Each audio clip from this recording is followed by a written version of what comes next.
So hi all, welcome. Good morning, good afternoon whenever you're watching this. Welcome to Triple I Degree. അപ്പോൾ നമ്മൾ മുൻപ് എന്ത് ചെയ്തു? Chapter module 1 specific order costing നമ്മൾ സംസാരിച്ചു. അതിനകത്ത് യൂണിറ്റ് 1 ആയ ജോബ് കോസ്റ്റിംഗ് ആണ് നമ്മൾ സംസാരിച്ചത്. അടുത്തതായിട്ട് നമ്മൾ സംസാരിക്കാൻ പോകുന്നത് യൂണിറ്റ് 2 കോൺട്രാക്ട് കോസ്റ്റിംഗ് ആണ്. നമുക്ക് അധികം തിയറിയിലേക്ക് കിടക്കണം. തിയറി നിങ്ങൾക്ക് വായിച്ചു നോക്കാം. നോട്ട്സ് നമ്മൾ സ്ക്രീനിൽ കാണിക്കാൻ സമയത്ത് നിങ്ങൾക്ക് കണ്ടു നോക്കാം. ഇൻ കേസ് ക്ലാസ് സ്പീഡായിട്ട് തോന്നുന്നുണ്ടെങ്കിൽ നിങ്ങൾക്ക് എന്ത് ചെയ്യാം, 0.75 സ്പീഡ് കുറച്ചും വേണമെങ്കിൽ മോർ ബെറ്റർ എക്സ്പീരിയൻസിന് നിങ്ങൾക്ക് കുറച്ചും കൂടി ക്യാപ്ചറിങ് സ്പീഡ് ഉണ്ടെങ്കിൽ സ്പീഡ് കൂട്ടിയിട്ട് 1.25 ഇട്ട് നിങ്ങൾക്ക് വീഡിയോ കാണാവുന്നതാണ്. സോ ബേസിക്കലി നമുക്ക് നേരെ കാര്യത്തിലേക്ക് കിടക്കാം. സോ കോൺട്രാക്ട് കോസ്റ്റിംഗ് നമുക്ക് സിംപ്ലി ഒരു എക്സാമ്പിൾ പറയാം. നമുക്ക് നമ്മുടെ നാട്ടിലൊരു നദിയുണ്ട്. ഈ നദിയുടെ മണ്ടയിൽ കൂടെ നമുക്ക് എന്ത് ചെയ്യണം? ഒരു പാലം പണിയണം. ഈ പാലം പണിയാൻ റിക്വയർമെൻറ്റ് പറയുന്നത് ആരാ? ഗവൺമെൻറ്. ഓക്കെ, ഇപ്പോൾ ഗവൺമെൻറ് എന്ത് ചെയ്തു?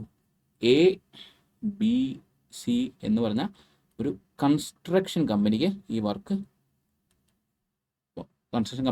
വർക്ക് കൊടുക്കുന്നു. അപ്പം ഈ വർക്ക് കൊടുത്ത ആള് കോൺട്രാക്ട് ചെയ്യും, ഈ വർക്ക് ചെയ്യുന്ന ആള് കോൺട്രാക്ടറും. ഓക്കെ, അപ്പോൾ ഈ ഒരു ടൈപ്പ് ഓഫ് വർക്കിന് ബേസിക്കലി നമ്മൾ യൂസ് ചെയ്യുന്ന കോസ്റ്റിംഗ് ടെക്നിക്കാണ് എന്ത്? Contract costing. ഓക്കെ, ഇതിനകത്ത് മെയിൻ കാര്യങ്ങൾ എന്താ? ഇത് ടൈം ബൗണ്ട് ആണ്. മറ്റൊന്നെന്താ? ഇവിടെ രണ്ട് പാർട്ടീസ് ഇൻവോൾവ് ആണ്. ആരൊക്കെ? കോൺട്രാക്ടറും കോൺട്രാക്റ്റിയും അല്ലേ? ഓക്കെ, ഇത്രയും കാര്യങ്ങളാണ് ബേസിക്കായിട്ട് നിങ്ങൾക്ക് അറിഞ്ഞിരിക്കേണ്ടത്. നമുക്ക് എന്ത് ചെയ്യാം, നേരെ ഇതിൻ്റെ തിയറി നോട്ട് വായിച്ചു നോക്കാം.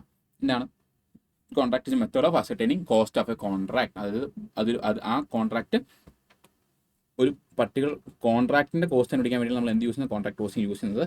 ഇത് ബേസിക്കലി ബിഗ് ആയിരിക്കും, ഒരു ലോങ് പീരീഡ് ഓഫ് ടൈമിൽ സ്പ്രെഡ് ആയിരിക്കും. നമുക്കറിയാം കോൺട്രാക്ട് കോസ്റ്റിന് മറ്റൊരു ടേം നമ്മൾ യൂസ് ചെയ്യും, ടെർമിനൽ കോസ്റ്റിംഗ് അല്ലേ? ഒരു പർട്ടിക്കുലർ ടേമിലേക്ക് വേണ്ടി മാത്രമാണ് ഈ കോൺട്രാക്ട് വാലിഡ് ആയിട്ടുള്ളത്. അതുകൊണ്ടാണ് ഇതിനെ പറയുന്നത്, നമ്മൾ എന്ത് പറയും? ടെർമിനൽ കോസ്റ്റിംഗ് എന്ന ടേം നമ്മൾ യൂസ് ചെയ്യും. Basically CIMA of England like അവർ പറഞ്ഞ ഒരു ഡെഫിനിഷനാണ് ബേസിക്കലി അടുത്ത സെൻറ്റൻസ് ആയിട്ട് കിടക്കുന്നത്. നമുക്ക് അതിലേക്ക് അധികം പോകേണ്ട, നിങ്ങൾക്ക് വായിച്ചു നോക്കാം. എക്സാം പോയിന്റ് ഓഫ് വ്യൂവിൽ ചോദിക്കാൻ ചാൻസസ് 1 മാർക്കിന് 2 മാർക്കിന് ചോദിക്കാൻ വളരെ ചാൻസ് ഉണ്ട്. എങ്കിലും ഇത് വായിച്ചു നോക്കി കാര്യം മനസ്സിലാക്കി വെക്കാം. ഇനി കോൺട്രാക്ട് കോസ്റ്റിംഗിൻ്റെ മെയിൻ ഫീച്ചേഴ്സ് എന്ന് പറയുന്നത് എന്തൊക്കെയാണ്? അത് ബേസിക്കലി കൺസ്ട്രക്ഷൻ വർക്കിനാണ് കൂടുതൽ യൂസ് ചെയ്യുക. ഒരു കൺസ്ട്രക്ഷൻ ബേസ്ഡ് ആയിട്ടുള്ള, ഞാൻ കുറച്ച് മുമ്പ് പറഞ്ഞ ഉദാഹരണം ബേസ്ഡ് ആയിട്ടുള്ള വർക്ക്സ്, അതുപോലത്തെ പല വർക്കിലായിരിക്കും ബേസിക്കലി നമ്മൾ എന്ത് യൂസ് ചെയ്യുക? കോൺട്രാക്ട് കോസ്റ്റിംഗ് കൂടുതൽ യൂസ് ചെയ്യുക. മറ്റൊന്ന് പറഞ്ഞാൽ ഞാൻ മുമ്പേ പറഞ്ഞ പോലെ ഇത് ബിഗ് ആയിരിക്കും. ഈ ജോബ്, ഈ പർട്ടിക്കുലർ വർക്ക് എന്ന് പറയുന്നത് ബിഗ് ആയിരിക്കും, അതുപോലെ ലോങ് പീരീഡ് ഓഫ് ടൈമിലേക്ക് സ്പ്രെഡും ആയിരിക്കും. അതുപോലെ തന്നെ കോൺട്രാക്ടിൻ്റെ മെയിൻ സാധനം വെച്ചാൽ ഇതൊരിക്കലും കോൺട്രാക്ടറിൻ്റെ ഓഫീസിലല്ല, ഇത് എപ്പോഴും ഇതിൻ്റെ ഔട്ട്സൈഡിലായിരിക്കും പെർഫോം ചെയ്യാം. ഇതിൻ്റെ സ്കെയില്, സൈസ് എന്ന് പറയുന്നത് വളരെ വലുത് ആയിരിക്കും. കൂടുതൽ കോസ്റ്റുകളും ഡയറക്റ്റ് കോസ്റ്റുകളായിരിക്കും. ഈ കൺസ്ട്രക്ഷനോട് ബേസ് ചെയ്തിട്ടുള്ള കോസ്റ്റിൽ ഇൻഡയറക്റ്റ് കോസ്റ്റുകളെല്ലാം കൂടുതലും എന്തായിരിക്കും? ഡയറക്റ്റ്. ഈ ഒരു പർട്ടിക്കുലർ വർക്ക് ചെയ്യാൻ വേണ്ടി ഡയറക്റ്റ്ലി ഇൻവോൾവ് ആയിട്ടുള്ള കോസ്റ്റിലായിരിക്കും ബേസിക്കലി എന്ത് വരിക? കോൺട്രാക്ട് കോസ്റ്റിങ്ങിൽ വരിക. നമ്മൾ കോൺട്രാക്റ്റിൽ നമ്മൾ എന്തും കൊടുക്കും, സബ് കോൺട്രാക്റ്റുകളും കൊടുക്കും. ഉദാഹരണം പറയുകയാണെങ്കിൽ നമ്മൾ നേരത്തെ ഒരു പാലം പണിയുന്ന കാര്യം പറഞ്ഞു. നമ്മൾ പാലം പണിഞ്ഞു, പക്ഷേ ആ പാലം മൊത്തം നമുക്ക് ലൈറ്റ് വെക്കണമെന്നുണ്ടെങ്കിൽ നമുക്ക് അതിൽ എക്സ്പേർട്ട് ആയിട്ടുള്ള വേറൊരു വ്യക്തിക്ക് നമ്മൾ എന്ത് ചെയ്യും? ഇതിൻ്റെ വയറിങ്ങും ലൈറ്റ്സും കാര്യത്തിൽ നമ്മൾ എന്ത് ചെയ്യും? സബ് കോൺട്രാക്റ്റ് കൊടുക്കും. അതുപോലെ തന്നെ ബേസിക്കലി ഞാൻ പറഞ്ഞ പോലെ നമ്മൾ എന്ത് ലോങ് പീരീഡ് ഓഫ് ടൈം എടുക്കും, നമ്പർ ഓഫ് ഇയേഴ്സ് എടുക്കും കംപ്ലീറ്റ് ചെയ്യാൻ. അതുകൊണ്ട് ഈ ആനുവൽ പ്രോഫിറ്റ്സ് വർഷാവർഷം എടുക്കാൻ ഇച്ചിരി ബുദ്ധിമുട്ട് ആകും. ഈ കോൺട്രാക്ട് കംപ്ലീറ്റ് ചെയ്യുമ്പോഴായിരിക്കും പൊതുവേ നമുക്ക് എന്ത് ചെയ്യാൻ പറ്റുന്ന ലാഭം പുറത്ത് എടുക്കാൻ പറ്റുക. നമ്മൾ ഈ ഓരോ കോൺട്രാക്റ്റിനെ ഒരു യൂണിറ്റ് ഓഫ് കോസ്റ്റ് ആയിട്ടായിരിക്കും നമ്മൾ കൺസിഡർ ചെയ്യുക. ഫുൾ കോൺട്രാക്റ്റും കൂടെ ആയിരിക്കും നമ്മളൊരു ചിലവായിട്ട് ഒരു യൂണിറ്റ് ഓഫ് കോസ്റ്റ് കൺസിഡർ ചെയ്യുക. നമ്മൾ നേരത്തെ പഠിച്ച ജോബ് കോസ്റ്റിയും കോൺട്രാക്ട് കോസ്റ്റിംഗ് തമ്മിലൊരു ഡിഫറൻസും കൂടി നമുക്ക് ഇനിയും ഒരു കമ്പാരിസൺ നടത്താം. ഓക്കെ, ജോബ് കോസ്റ്റിങ്ങിൽ വരുന്ന സമയത്ത് ജോബ് കോസ്റ്റിങ്ങിൽ വർക്ക് ചെറുതായിരിക്കും, പക്ഷേ അത് ഒത്തിരി കാണും അല്ലേ? ചെറിയ വർക്ക്, ഫോർ എക്സാമ്പിൾ ഫർണിച്ചർ പണി അത് ഇഷ്ടംപോലെ കാണും ഇല്ലേ? ഇഷ്ടംപോലെ വർക്കാണ്, പക്ഷേ അതെല്ലാം ചെറിയ പണികളായിരിക്കും. പക്ഷേ കോൺട്രാക്റ്റിലേക്ക് വരുന്ന സമയത്ത് അതൊരു വലിയ പണിയായിരിക്കും. അത് കുറച്ച് നമ്മൾ എടുക്കത്തുള്ളൂ. It takes a long period of ടൈമും എടുക്കും. ഇനി നമ്മൾ നോക്കുകയാണെങ്കിൽ കോസ്റ്റ് അലോക്കേഷൻ്റെ കാര്യം നോക്കുകയാണെങ്കിൽ ആദ്യം നമ്മൾ എന്ത് പറഞ്ഞു? ടൈം പീരീഡും നമ്മൾ ആദ്യം പറഞ്ഞ ഡിഫറൻസിയേഷൻ എന്തായിരുന്നു? അതിൻ്റെ സ്കെയിലും സൈസും. ഇനി അടുത്തത് പറയാൻ പോകുന്നത് നമ്മൾ എന്താണ്, കോസ്റ്റ് അലോക്കേഷൻ. എന്തൊക്കെയായിരിക്കും കോസ്റ്റ് അലോക്കേഷനിൽ വരിക? ഒന്നെന്ന് പറഞ്ഞു കഴിഞ്ഞാൽ നമുക്ക് കോൺട്രാക്ട് കോസ്റ്റിംഗിൽ നമ്മളൊരു കൺസ്ട്രക്ഷൻ ബിൽഡിംഗ് പണി അതിലെല്ലാം നമുക്ക് എന്ത് ഡയറക്റ്റ് കോസ്റ്റിലായിരിക്കും, അതിൻ്റെ കോസ്റ്റ് അലോക്കേഷൻ വളരെ ഈസി ആയിരിക്കും. പക്ഷേ ജോബ് കോസ്റ്റിംഗിലേക്ക് വരുന്ന സമയത്ത് ഞാൻ പറഞ്ഞത് നമ്മൾ ഫർണിച്ചർ പണിയ സമയത്ത് നമ്മൾ ചെറിയ ചെറിയ പണികളാണ് ചെയ്യുന്നത് അല്ലേ, ഇഷ്ടംപോലെ ഫർണിച്ചർ നമ്മളൊരു ദിവസം ഉണ്ടാക്കുമായിരിക്കും. അപ്പോൾ ഇതിനകത്ത് കറണ്ട് ചിലവ് എന്ന് പറഞ്ഞ സാധനം നമുക്ക് അലോക്കേറ്റ് ചെയ്യാൻ പാട് വരില്ല. നമുക്ക് ഇതിന് ഇത്ര കറണ്ടാണ് യൂസ് ചെയ്യുന്നത്, അത്ര കറണ്ടാണ് യൂസ് ചെയ്യുന്നുള്ള സാധനം മനസ്സിലാവും. അപ്പോൾ അവിടെ ഈ കോസ്റ്റ് അലോക്കേഷൻ ഇൻഡയറക്റ്റ് കോസ്റ്റിലായിരിക്കും കൂടുതൽ വരിക. പക്ഷേ കോൺട്രാക്ട് കോസ്റ്റിംഗ് നമുക്ക് ആ പ്രശ്നം വരുന്നില്ല. അവിടെ എന്താണ് ഡയറക്റ്റ് കോസ്റ്റിലാണ്. സോ നമുക്ക് കോസ്റ്റ് അലോക്കേഷൻ വളരെ ഈസിയാണ്. പക്ഷേ ജോബ് കോസ്റ്റിംഗിലേക്ക് വരുന്ന സമയത്ത് അവിടെ കോസ്റ്റ് അലോക്കേഷൻ ഇച്ചിരി പാട് ആണ്. ഇനി ഞാൻ പറഞ്ഞല്ലോ നേരത്തെ പറഞ്ഞ പോലെ അലോക്കേഷൻ്റെ സാധനം തന്നെയാണ് അടുത്ത പോയിന്റും വരിക. കോൺട്രാക്ട് കോസ്റ്റിംഗിൽ സിമ്പിൾ ആണ് when compare to job costing, അതാണ് പറയുന്നത്. ഇനി നമ്മൾ കോൺട്രാക്ട് കോസ്റ്റിംഗിൽ നോക്കുകയാണെങ്കിൽ ഞാൻ പറഞ്ഞല്ലോ it takes long time. So അതിൻ്റെ വർക്ക് കംപ്ലീഷൻ, കോൺട്രാക്റ്റിൽ വർക്ക് കംപ്ലീഷന് സമയം ഇച്ചിരി ഏറെ എടുക്കും. അതേസമയം ജോബിലോ ലിറ്റിൽ ടൈമേ എടുക്കുകയുള്ളൂ. ഇനി നമ്മൾ പറഞ്ഞ കോൺട്രാക്ട് വർക്ക് നമ്മൾ എപ്പോഴും ഔട്ട് സൈഡ് ആയിരിക്കും. Contract work is performed on out side. നമ്മൾ വെളിയിലായിരിക്കും പണി നടത്തുക. എങ്കിൽ ജോബ് കോസ്റ്റിംഗ് എന്ന് പറയുന്നത് നമ്മൾ എന്തായിരിക്കും നമ്മുടെ ഫാക്ടറി അല്ലെങ്കിൽ നമ്മുടെ അകത്തായിരിക്കും നമ്മൾ ബേസിക്കലി നടത്തുക. നമ്മൾ എന്ത് പറഞ്ഞു, പിന്നെ സബ് കോൺട്രാക്ട്സ് കൊടുക്കും എവിടെ കോൺട്രാക്റ്റിൽ. പക്ഷെ നമ്മൾ ജോബിൽ സബ് കോൺട്രാക്ട് കൊടുക്കും, അതിൻ്റെ ആവശ്യകത ഇല്ല. ഇത്തരം കാര്യങ്ങളാണ് നമ്മൾ ആദ്യമായിട്ട് കവർ ചെയ്യാൻ ആഗ്രഹിക്കുന്നത്. ഇനി നമുക്ക് അടുത്ത പോയിന്റിലേക്ക് പോകാം. അടുത്തതായിട്ട് നമ്മൾ നോക്കാൻ പോകുന്നത് ഒബ്ജക്റ്റീവ്സ് ഓഫ് കോൺട്രാക്ട് കോസ്റ്റിംഗ് ആണ്. അപ്പോൾ ബേസിക്കലി കോൺട്രാക്ട് കോസ്റ്റിംഗ് ഒബ്ജക്റ്റീവ്സ് എന്ന് പറയുന്നത് ഒന്നാമത്തേത് വളരെ സിമ്പിളാണ്. എന്താണ്, നമ്മൾ ഓരോ ഈ നമ്മൾ കൺസ്ട്രക്ഷൻ വർക്ക് എന്ന് പറയുമ്പോൾ ഓരോ സ്റ്റേജ് ആയിട്ടായിരിക്കും അല്ലേ. ആദ്യം ഫോർ എക്സാമ്പിൾ നമ്മൾ ബിൽഡിംഗ് പണിയാൻ തന്നെ നമ്മൾ എന്ത് ചെയ്യണം, ആദ്യം കുഴി പിടിക്കണം, അവിടെ പില്ലറിൽ ഫൗണ്ടേഷൻ എല്ലാം ഇടണം, ഫൗണ്ടേഷൻ സെറ്റ് ചെയ്യണം, പിന്നെ പില്ലർ വാർക്കണം, പിന്നെ അങ്ങനെ പല സ്റ്റേജ് ആയിരിക്കും. അപ്പോൾ അവിടെ ഓരോ സ്റ്റേജിലും അതിൻ്റെ കോസ്റ്റ് നമ്മൾ എന്ത് ചെയ്യണം അസർട്ടൈൻ ചെയ്യാൻ പറ്റണതാണ് മെയിൻ ഒബ്ജക്റ്റീവ്. അതിനുശേഷം ഓരോ സ്റ്റേജിലും നമുക്ക് എത്രത്തെ ലാഭം ഉണ്ടെന്ന് നമ്മൾ കണ്ടുപിടിക്കാൻ പറ്റണം. മറ്റൊന്ന്, ഈ ഓരോ സ്റ്റേജിലും നമുക്ക് എന്തും കൺട്രോൾ ചെയ്യാൻ പറ്റണം, കോസ്റ്റ് കൺട്രോൾ ചെയ്യാനും പറ്റണം നമ്മൾ. പിന്നെ അതുപോലെ തന്നെ നമ്മൾ ഓരോ സ്റ്റേജിലും ഓരോ കാര്യങ്ങൾ ചെയ്യുമ്പോൾ അതിൻ്റെ ലീഗൽ റിക്വയർമെൻറ്റ്സ് എല്ലാം പക്കയാണ് നമ്മൾ ഉറപ്പ് വരുത്തണം. പിന്നെ നമ്മൾ കോൺട്രാക്റ്റിന് പേയ്മെൻറ്റ് കിട്ടുമ്പോൾ നമുക്ക് കോൺട്രാക്ടർ അല്ല കോൺട്രാക്റ്റി ആണ് കോൺട്രാക്ടറിന് വർക്ക് കൊടുക്കുന്നത്. കോൺട്രാക്ടർക്ക് പേയ്മെൻറ്റ് ചെയ്യുന്ന സമയത്ത് നമ്മൾ എന്ത് ചെയ്യണം, നമ്മൾ കറക്റ്റ് പേയ്മെൻറ്റ് ചെയ്യുമ്പോൾ അതനുസരിച്ചുള്ള കോസ്റ്റ് പ്ലസ് കോൺട്രാക്റ്റിൻ്റെ എന്താണെന്ന് വെച്ചാൽ നമ്മൾ എന്ത് ചെയ്യണം, അതെല്ലാം കറക്റ്റ് ചെയ്യണം. ഇനി നമുക്കിനി ലോണോ കാര്യങ്ങളോ എല്ലാം കിട്ടണമെങ്കിൽ അതിനുള്ള കണക്കുകൾ കാര്യങ്ങളെല്ലാം നമ്മൾ എന്ത് ചെയ്യണം, കറക്റ്റായിട്ട് മെയിൻറ്റെയിൻ ചെയ്യണം. കാര്യം നമുക്കറിയാം, നമ്മൾ കൺസ്ട്രക്ഷൻ വർക്ക് ചെയ്യുന്ന സമയത്ത് നമുക്ക് ചെറിയൊരു അഡ്വാൻസ് എടുത്തുള്ളൂ. പക്ഷേ നമ്മൾ ആ കിട്ടുന്ന അഡ്വാൻസിനേക്കാളും കൂടുതൽ പൈസ ഇട്ട് നമ്മൾ ചിലപ്പോൾ എന്ത് ചെയ്യണം, വർക്കെല്ലാം നമ്മൾ ചെയ്യേണ്ടി വരും. അതിനുശേഷം നമുക്ക് പിന്നെ പേയ്മെൻറ്റ് കിട്ടുന്നതനുസരിച്ച് ഫൈനലി ആയിരിക്കും ചിലപ്പോൾ നമുക്ക് എന്ത് ചെയ്യും, മൊത്തത്തിൽ കാശ് മൊത്തം കിട്ടും, നമുക്ക് ലാഭം കിട്ടുക. ഒരുപക്ഷെ നമ്മൾ ആദ്യത്തെ വർക്ക് സ്റ്റേജിൽ നിന്ന് നമുക്ക് ലാഭം കിട്ടില്ല. നമുക്ക് ഓരോ വർക്ക് നടക്കുമ്പോൾ നമുക്ക് അതിനകത്ത് ലാഭം ഇങ്ങനെ എടുത്തെടുത്ത് പണിയാൻ ഒരിക്കലും പറ്റില്ല. നമ്മൾ എന്തെങ്കിലും ഫുൾ പൈസ ഇറക്കി ഫുൾ കൺസ്ട്രക്ഷൻ കംപ്ലീറ്റ് ചെയ്യുന്ന രീതിയിൽ വേണം നമുക്ക് ഒരുപക്ഷെ ചെയ്യേണ്ടി വരിക. ഇനിയും അടുത്ത ഒബ്ജക്റ്റീവ്സ് ഓഫ് കോൺട്രാക്ട് കോസ്റ്റിംഗ് അല്ല, ടൈപ്സ് ഓഫ് കോൺട്രാക്ട്സ് ആണ്. ഇനി കോൺട്രാക്ട്സ് പറയുമ്പോൾ നമുക്ക് വേണമെങ്കിൽ 3 രീതിയിൽ പറയാം. ഒന്ന് ഫിക്സഡ് പ്രൈസ് കോൺട്രാക്ട്. നമ്മൾ ആദ്യം എന്ത് ചെയ്യുന്നു, പ്രൈസ് ഫിക്സ് ചെയ്ത് അതനുസരിച്ച് വേണം നമ്മൾ എന്ത് ചെയ്യുക, കോൺട്രാക്റ്റിൽ ഏർപ്പെട്ട് കോൺട്രാക്ടറും 2 പാർട്ടീസും ഓക്കെ പറഞ്ഞ് കൺസ്ട്രക്ഷൻ ആരംഭിക്കുക. മറ്റൊന്ന് വെച്ച് കഴിഞ്ഞാൽ നമ്മൾ ഇതിൻ്റെ വാല്യൂ അസർട്ടൈൻ ചെയ്യുന്നത്, ഈ കോൺട്രാക്റ്റിൻ്റെ വാല്യൂ അസർട്ടൈൻ ചെയ്യുന്നത് എങ്ങനെയാണെന്ന് വെച്ച് കഴിഞ്ഞാൽ നമ്മൾ ടോട്ടൽ കോസ്റ്റ് വർക്ക് കണ്ടുപിടിച്ചിട്ട് അതിൻ്റെ ഒരു പെർസെൻറ്റേജ് ആയിരിക്കും കൂടുതൽ നമ്മൾ പ്രോഫിറ്റായിട്ട് കൺസിഡർ ചെയ്തിട്ട് പറയാം. ഇനി അടുത്തത് പറയുന്നത് fixed price with escalation clause. അതായത് കോൺട്രാക്ട് പ്രൈസിൻ്റെ എന്ത് ചെയ്യും, വേരി ചെയ്യും മാർക്കറ്റിൽ ചേഞ്ചസ് അനുസരിച്ച്. ഇപ്പോൾ വലിയ 10-20 വർഷത്തെ വലിയ കോൺട്രാക്ട് ആണെങ്കിൽ എന്ത് ചെയ്യും, നമ്മൾ പറയും ഇതേപോലെ എസ്കലേഷൻ ക്ലോസ് നമ്മൾ വെക്കാൻ ചാൻസ് ഉണ്ട്. കാര്യം മെറ്റീരിയലും ലേബർ ചാർജുകളും എന്ത് ചെയ്യും, വേരി ചെയ്തുകൊണ്ടിരിക്കും. എന്തായാലും കുറയാൻ പോകുന്നില്ല, കൂടാൻ മാത്രമേ പോകുന്നുള്ളൂ. പിന്നെ എന്തെങ്കിലും അത്രയും എക്സസ് സപ്ലൈ വന്നാൽ മാത്രമേ ഇതിൻ്റെ വില ഇടിയുകയുള്ളൂ. അപ്പോൾ അതിനുള്ള ചാൻസ് വളരെ കുറവാണ്. എങ്കിലും അപ്പോൾ അങ്ങനെയുള്ള കോൺട്രാക്ട്സ് ആയിരിക്കും ബേസിക്കലി നമ്മൾ പറയുന്ന പേരെന്തായിരിക്കും, fixed price with escalation clause. ഇനി അടുത്തതായിട്ട് നമ്മൾ നോക്കാൻ പോകുന്നത് ബേസിക്കലി അക്കൗണ്ടിങ് പ്രൊസീജിയറാണ്. എങ്ങനെയായിരിക്കും നമ്മൾ കോൺട്രാക്ട് അക്കൗണ്ടിലേക്ക് ഓരോ മെറ്റീരിയൽ ലേബറൊക്കെ എങ്ങനെയാണ് നമ്മൾ ചെയ്യാൻ പോകുന്നത്. ഇത് മൊത്തം കുറച്ച് തിയറിയാണ്. അതിനെ ഞാൻ എന്ത് ചെയ്യാം, സിമ്പിളാക്കി കുറച്ച് ഇതിനെ എങ്ങനെയാണ് നമ്മൾ അതിനകത്ത് അക്കൗണ്ട് ചെയ്യുക എന്നുള്ളത് നമുക്ക് പറയാം. അപ്പം നിങ്ങൾ ആദ്യം മനസ്സിലാക്കേണ്ട ഒരു കാര്യം എന്തെന്ന് വെച്ച് കഴിഞ്ഞാൽ, നമ്മൾ ഓരോ കോൺട്രാക്റ്റും വരുന്നതനുസരിച്ച് ഒരു പുതിയ കോൺട്രാക്ട് അക്കൗണ്ട്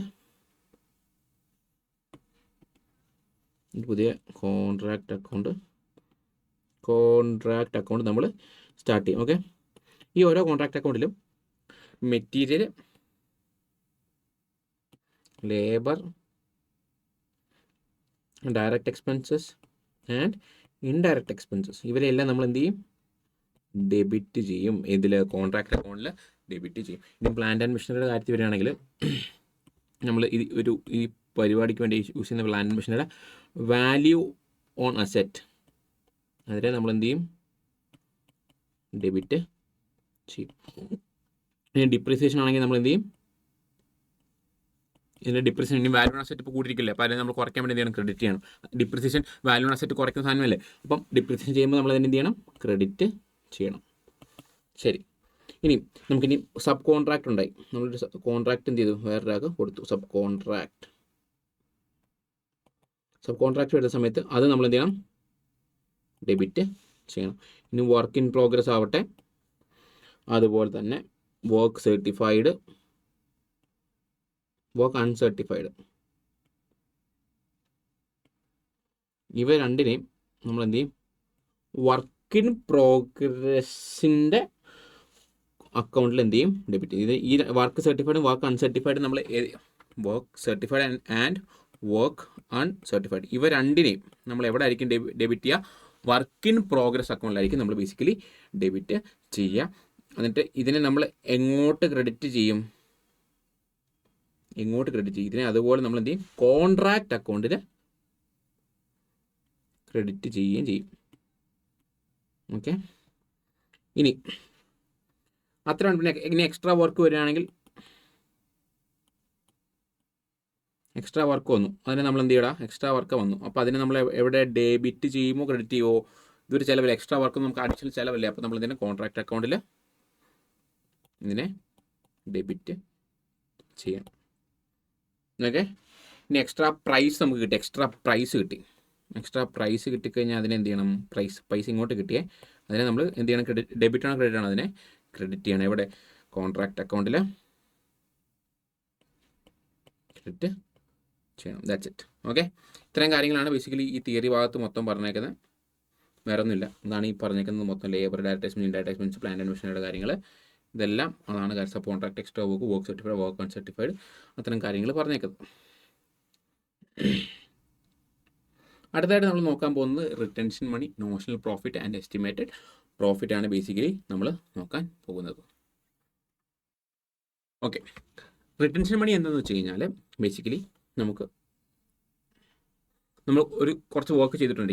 ഒരുപക്ഷെ നമ്മളിപ്പം ഒരു 10 ലക്ഷം രൂപയുടെ വർക്ക് മൊത്തത്തിൽ ഈ ബിൽഡിംഗ് പണിയുന്നത് 10 ലക്ഷം രൂപയാണെന്ന് കരുതുക. അതിൽ 5 ലക്ഷം രൂപയുടെ പണി നമ്മൾ ഓൾറെഡി കഴിഞ്ഞു. അതിനകത്ത് കസ്റ്റമർ അല്ലെങ്കിൽ കോൺട്രാക്റ്റ് തരുന്ന ആളാണ് കോൺട്രാക്റ്റ് എടുക്കുന്നതാണ് കോൺട്രാക്ടർ, അല്ലെങ്കിൽ പണി ചെയ്യുന്നതാണ് കോൺട്രാക്റ്റ് ഒരുപക്ഷെ എന്ത് ചെയ്യും, 5 ലക്ഷം രൂപയുടെ പണി കഴിഞ്ഞിട്ടുള്ളൂ, ഒരുപക്ഷെ ഒരു 3 ലക്ഷം കൊടുത്തിട്ടുള്ളതായിരിക്കും, ബാക്കിയുള്ള 2 ലക്ഷം രൂപ ഉണ്ടല്ലോ കോൺട്രാക്റ്റയുടെ കയ്യിലുള്ളത്, അതാണ് റിട്ടൻഷൻ മണി. ഇനി നോഷണൽ പ്രോഫിറ്റ് നോക്കുകയാണെങ്കിൽ 5 ലക്ഷം രൂപയുടെ പണി, മൊത്തം 10 ലക്ഷം രൂപ വാല്യൂ, നമ്മൾ കോൺട്രാക്ടറായിട്ട് 5 ലക്ഷം രൂപയുടെ പണിയാണ് നമ്മളിപ്പോൾ സോഫാർ കഴിഞ്ഞിരിക്കുന്നത്. അതിനകത്ത് നമുക്ക് വന്നിട്ടുള്ള ചിലവ് ഒരുപക്ഷെ 4 ലക്ഷം രൂപയായിരിക്കും അല്ലേ, ശരിക്കും 4 ലക്ഷം രൂപയുടെ ചിലവ് വന്നിട്ടുള്ളൂ, പക്ഷേ എത്ര രൂപയുടെ വർക്ക് ആയത്, 5 ലക്ഷം രൂപയുടെ വർക്ക്. അപ്പം അവിടെ ഒരു 1 ലക്ഷം രൂപയുടെ ഡിഫറൻസ് ഉണ്ട്. അതാണ് ബേസിക്കലി നമ്മുടെ നോഷണൽ പ്രോഫിറ്റ്. ഇനി എസ്റ്റിമേറ്റഡ് പ്രോഫിറ്റ് നോക്കുകയാണെങ്കിലോ, നമ്മൾ 10 ലക്ഷം രൂപയുടെ കോൺട്രാക്ട് മൊത്തവും പ്രൈസ്, ശരിക്കും നമുക്ക് ചിലവ് വരെ ഏകദേശം 7.5 അല്ലെങ്കിൽ 8 ലക്ഷം രൂപ വരെ നമ്മുടെ ചിലവ് വരികയുള്ളൂ. അപ്പോൾ ബാക്കിയുള്ള 2 ലക്ഷം രൂപയാണ് നമ്മുടെ എസ്റ്റിമേറ്റഡ് പ്രോഫിറ്റ്. ഇത്രയുള്ള സാധനങ്ങൾ. അടുത്തായിട്ട് നമ്മൾ നോക്കാൻ പോകുന്ന ascertainment of profit or loss in contract. നമ്മളൊരു കോൺട്രാക്ട് ചെയ്യുന്ന സമയത്ത് അത് ഫുള്ളി കംപ്ലീറ്റ് ആവട്ടെ അല്ലെങ്കിൽ ഇത് ഇൻ പ്രോഗ്രസ് ആവട്ടെ, ഓരോ സമയങ്ങളിൽ നമ്മൾ എങ്ങനെയാണ് ഇതിനെ അക്കൗണ്ട് ചെയ്യേണ്ടത് എന്നുള്ള കാര്യമാണ് നമ്മൾ അടുത്തായിട്ട് പറയാൻ പോകുന്നത്. സോ ഇത് നോട്ട് ഒത്തിരി ഉണ്ട്, നമ്മൾ എന്ത് ചെയ്യാം, ഇതിനെ സിമ്പിളാക്കി കുറച്ച് എൻട്രീസിലൂടെ അല്ലെങ്കിൽ ചെറിയ നോട്ട്സിലൂടെ പറഞ്ഞുതരാം. ഓക്കെ, നമ്മൾ ഇപ്പോൾ ഒരു ഫസ്റ്റ് സിറ്റുവേഷൻ എന്ന് പറഞ്ഞാൽ കോൺട്രാക്ട് എന്ത് ചെയ്തു, മൊത്തത്തിൽ കംപ്ലീറ്റ് ആയി. അങ്ങനെയുള്ള സിറ്റുവേഷനിൽ ബേസിക്കലി നമ്മൾ എന്ത് ചെയ്യുന്നു വെച്ച് കഴിഞ്ഞാൽ, ഇത് മൊത്തത്തിൽ P&Lലേക്ക് എന്ത് ചെയ്യും, ട്രാൻസ്ഫർ ചെയ്യും. എങ്ങനെയാടാ, ഇത് കോൺട്രാക്ട് മൊത്തം കംപ്ലീറ്റ് ആയപ്പോൾ നമ്മൾ എന്ത് ചെയ്യും, മൊത്തത്തിൽ P&Lലേക്ക് ട്രാൻസ്ഫർ ചെയ്യും. ഇനി അടുത്താണ് ഇതിൻ്റെ മെയിൻ കൂടുതൽ കാര്യങ്ങൾ നിങ്ങൾ മനസ്സിലാക്കാനുള്ളത്. വർക്ക് ഇൻ പ്രോഗ്രസ് പല സ്റ്റേജുകളിലാണെങ്കിൽ നമ്മൾ ഇത് എങ്ങനെയായിരിക്കും ഇതിനെ അക്കൗണ്ട് ചെയ്യുക എന്നുള്ള കാര്യമായിട്ട് നമ്മൾ നോക്കാൻ പോകുന്നത്. ഓക്കെ, ഇത് ഇൻകംപ്ലീറ്റ് കോൺട്രാക്ട്സിൻ്റെയാണ് നമ്മൾ ഇനി പറയാൻ പോകുന്നത്. ഓക്കെ, ഇനി ഇതിന് കുറേ സിറ്റുവേഷൻസ് ഉണ്ട്. ഒന്നാമത്തേന്ന് വെച്ച് കഴിഞ്ഞാൽ നമ്മൾ 1/4 of the contract price, 1/4 of the contract price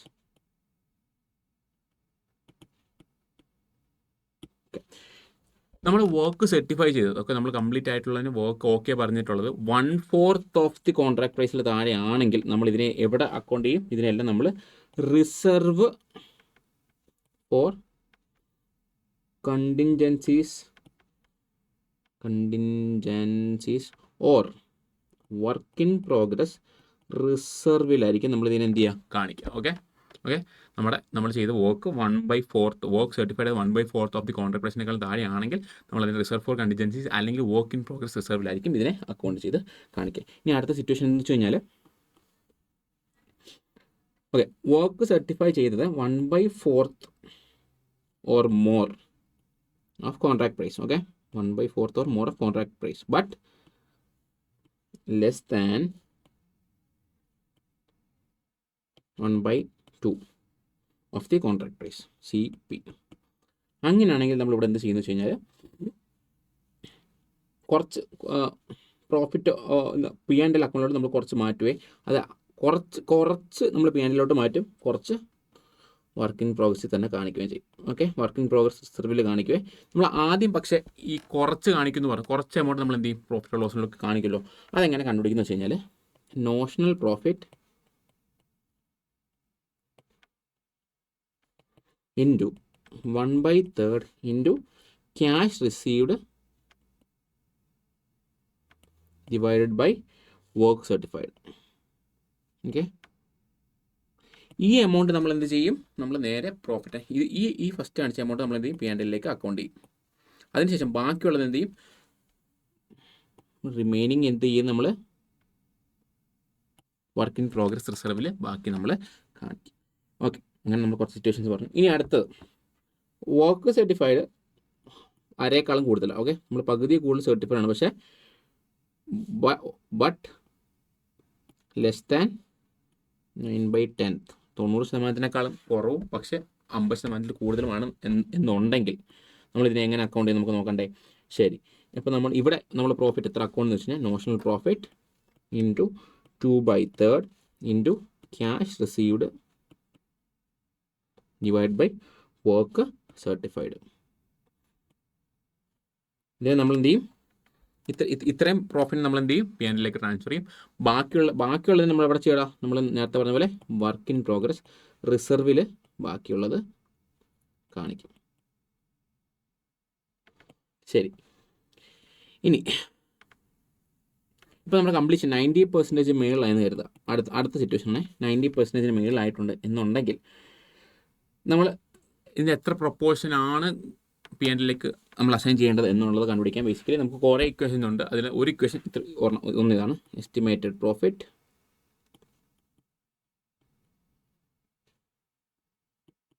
into work certified divide by contract price.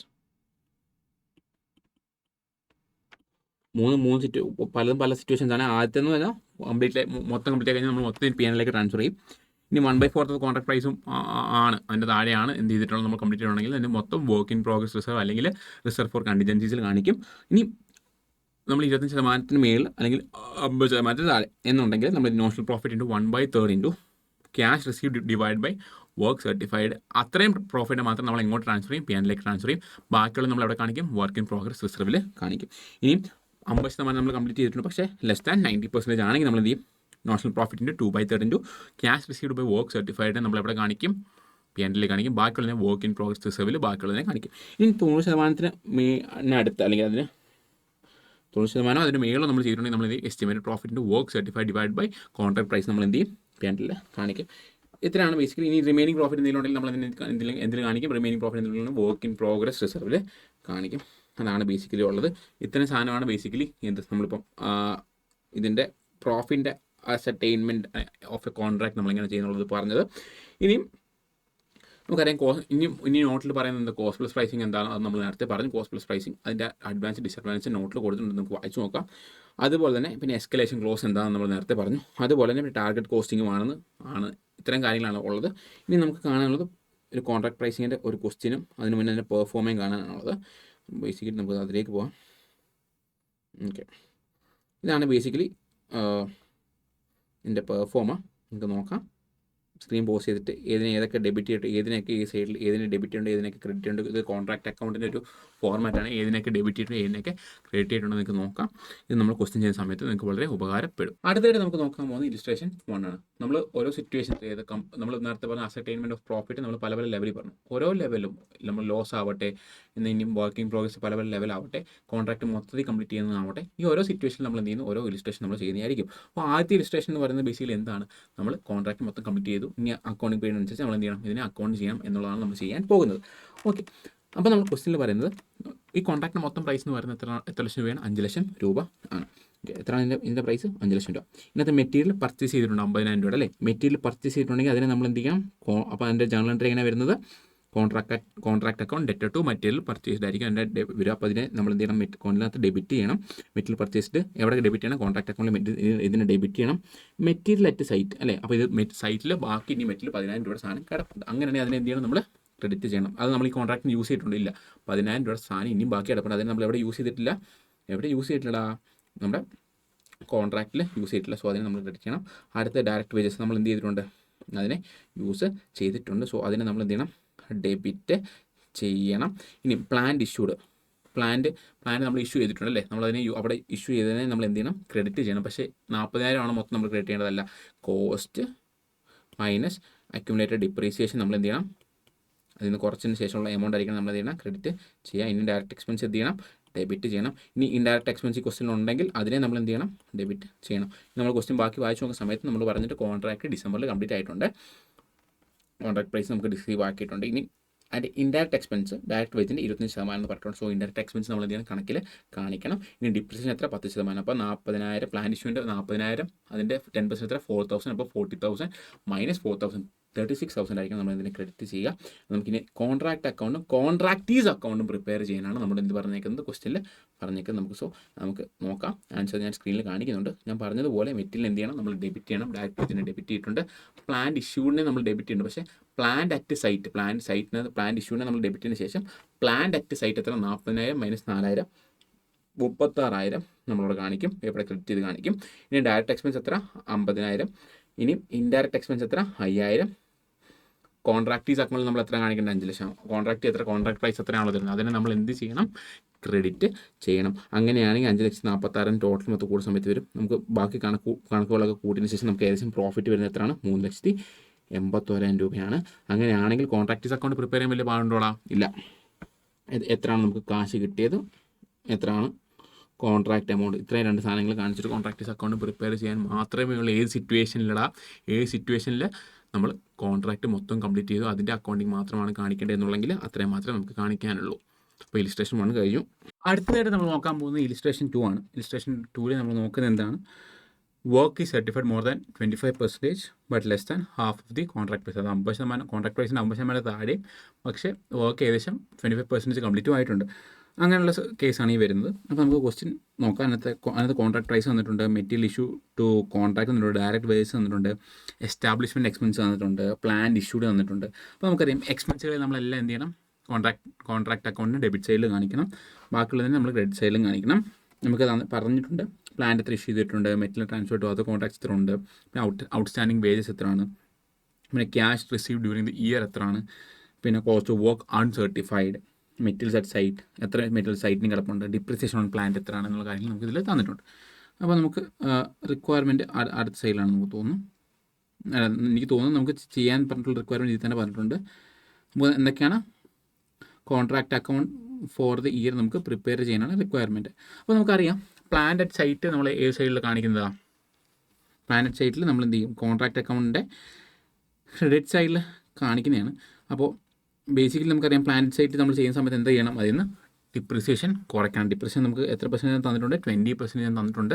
അത് എവിടെ തന്നിട്ടുണ്ട്, അതാണ് ക്വസ്റ്റിനെ തന്നെ 20% എന്ന് തന്നിട്ടുണ്ട്. അപ്പോൾ അവിടെ നിന്ന് 20% അഡ്ജസ്റ്റ് ചെയ്തതിന് ശേഷം 40,000 കുറച്ച് 2,40,000 പോയി കഴിഞ്ഞാൽ 1,60,000. ഇനി work certified is more than 25% but less than 50% of the contract price നമുക്ക് തന്നിട്ടുണ്ട്. അപ്പോൾ നമുക്കറിയാം നോഷണൽ പ്രോഫിറ്റ് എങ്ങനെ പഠിക്കും, notional profit into 1/3 into cash received by work certified എന്ന ഇക്വേഷൻ നമ്മൾ യൂസ് ചെയ്യണം. നമുക്കറിയാം നമ്മുടെ നോഷണൽ പ്രോഫിറ്റ് എങ്ങനെ നമ്മൾ കണ്ടുപിടിക്കും, നോഷണൽ പ്രോഫിറ്റ് തന്നിട്ടുണ്ടോ ക്വസ്റ്റനിൽ, ഇനി നമ്മൾ നോഷണൽ പ്രോഫിറ്റ് എങ്ങനെ കണ്ടുപിടിക്കടാ,